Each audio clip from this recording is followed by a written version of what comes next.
สบายดีและสวัสดีจ้าพี่น้องสบายดีFCทุกคน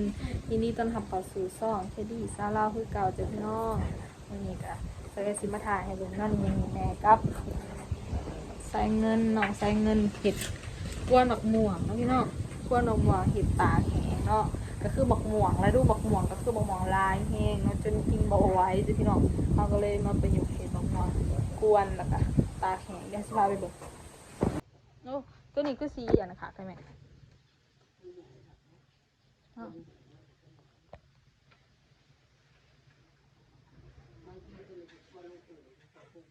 กวนน่ะก็อันนี้ดอกหักบ่อยากไว้มัน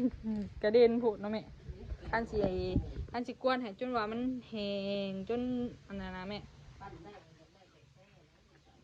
เต็มหม้อเลยเนี่ยเรื่องพี่น้องจนหมักมันโผงใส่เนาะถ้าเห็ดใส่กล่องโฟมแบบนี้เนาะตากถ้าอยากก็มากินเด้อจ้า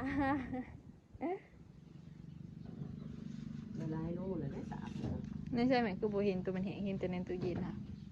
จานมันใส่อย่างนี้ แห้งคักคืออย่างนี้บอก เดี๋ยวโทร บอสีเหลืองมันนั้นก็เป็นสีเหลืองในน้องมันแห้งเนาะ น้ำมันก็น้ำ แบบสีแบบนี้แล้วงามเห็นก็จะเอาลงคายอยู่เลย ท่านเสียดเขาเกลียด เจ้าโบต้องเห็ดเกาะนะมันใหญ่ผดกินมันอันเดียวกับพอกินโบเบิร์ดในตู้เย็นนะฮะว่าเสียมากินกับยันกินโบเบิร์ด เห็ดสุดก่อนแล้วนะเห็ดเฉพาะโตแล้วมันนาสุดในหมดเลยนะ ใช้เงินเอาใบเตยมาให้แล้วสิปั่นใบเตยเศษข้าวเหนียวมูนกินกับบักหมวงบ่อยากกินหวานหลายเลยนะเสียงเป็นเบาหวานแหละเจ้าเป็นเบาหวานบ่จากจังเมืองไอ้นะแม่ จะเห็ดคิดลายเห็ดเลย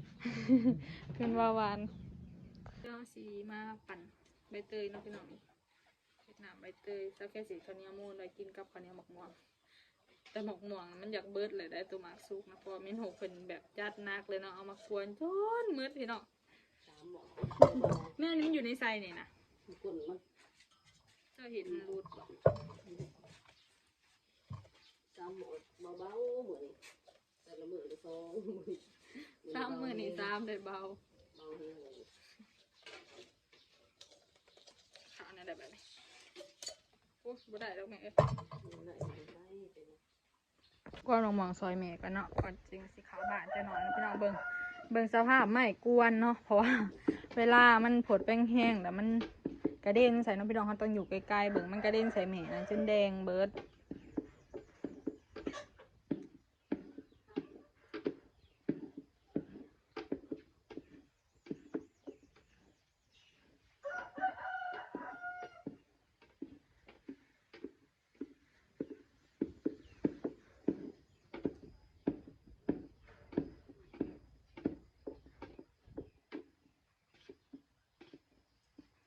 กวนหมักมาวางจ้า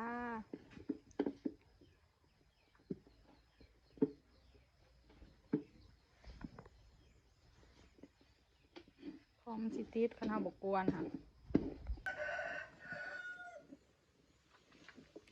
ตัวนี้คือว่ากวนแล้วตัวนี้เนาะแห้งแล้วเงินคั่วก็แบบหกลูกลังเลยเนาะคั่วบ้านนอก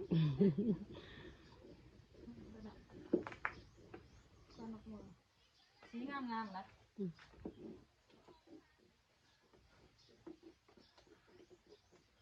หมวงมันร้ายโหดนะพี่น้องเอ้ยจนกินบ่อท่านเลย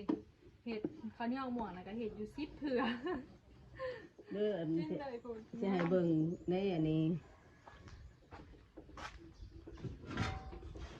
เต็มหม้อโลใหญ่เบิดแล้วยังบ่ลายตัวนี้ก็ยังบ่ลาย ตัวนี้อีกอันนี้1,000 กิโลเนาะหน่วยใหญ่กำลังบ่ม ตะกี้นั่นเมื่อก่อนยังเต็มหมออยู่เนาะพี่น้องในโหนกเห็ดกวน2 มื้อเบิดเลยเนาะ จนจะมีหมองตากเลยเห็ดไว้ให้ลูกกินยามันเบิดมันหมูมี่บ่แล้วมองในต้นเราเองซื้อหมูกะแพงเนาะ ต้องใส่ความอดทนขนาดได้พี่น้องเห็ดกวน แคนไข่แคนปูงแล้วว่ามันผงชนะ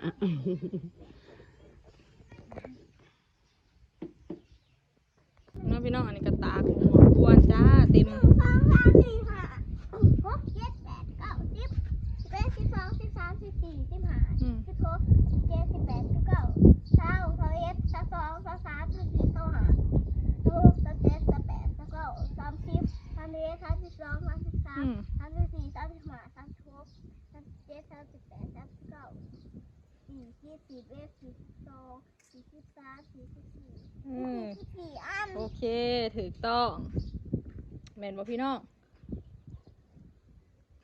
44โอ้ถึกแล้วเก่งตบมือห้องอนุบาลอายุ5 ปี5 ปีปลายนะพี่น้องนับเลขอันนี้เขาออกมาเอาเขื่องเนาะที่นอน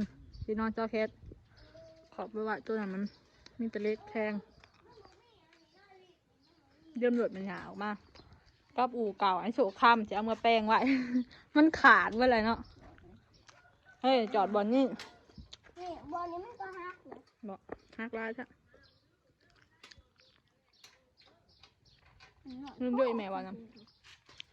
คือนั่งหลังนอน สวัสดีจ้ะพี่น้องสวัสดีFCเนาะอันนี้ก็เป็นคลิปโตนะพี่น้องฮากะสิได้ถ่ายโตเนาะฮากะสิมาเห็ดหอมเมียงกันจ้ะพี่น้องเดี๋ยวสิมาถ่ายให้ FC เบิ่งเนาะจะแค่ออกมาเห็ดหอมเมียงนี่อันนี้ก็คือเครื่องเขาเตรียมแล้วจ้าอันนี้ก็คือแผ่นเมียงพันยอ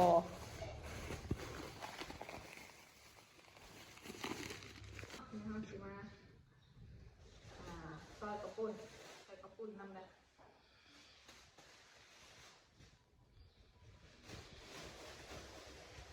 ใส่ขนมจีนน้ำหนักสื่อตลาดเครื่องสื่อตลาด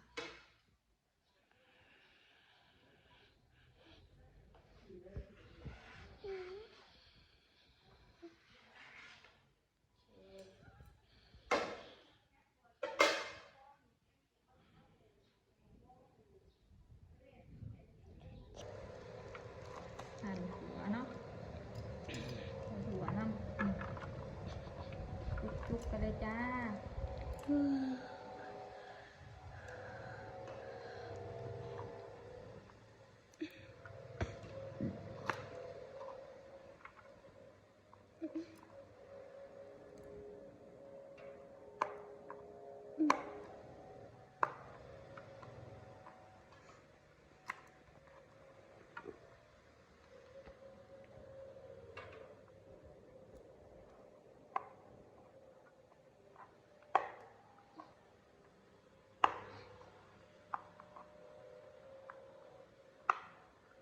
นี่พี่น้องเตรียมเลยเนาะแมงวันกับบริจักเมื่ออยู่เมื่อนอนโอ้แมงวันนี่เนาะแล้วชิมหอมอย่างเนาะมันก็สิบเห็นว่าทั้งหมด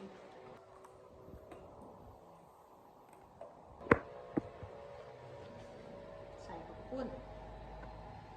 ข้าวโจรขนมจีนแล้วก็ไข่ตัวผักยาวแครอทบวกมาใส่เนาะหยาดมือเลยเนาะพอเขาล้างมือแล้ว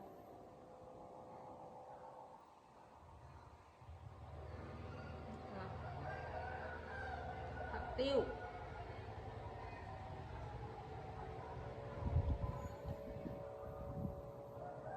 เสริมห่อกันเลยจ้ะ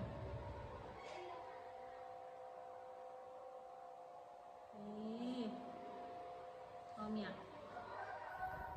สดห่อเมียงสดจ้ามาพี่น้องห่อเมียงจ้าห่อไปแล้วเกือบแล้วฮากะชิได้ถ่ายเนาะเพราะว่าเมนูฮากะมามีคนจับกล่องซาวแคทพ้นกระโต๊ะพี่น้องเอ้ยซาวแคทหลุดบ่ได้ถ่ายคลิปนอกผ้าก็แตกอยู่กินนี่นะ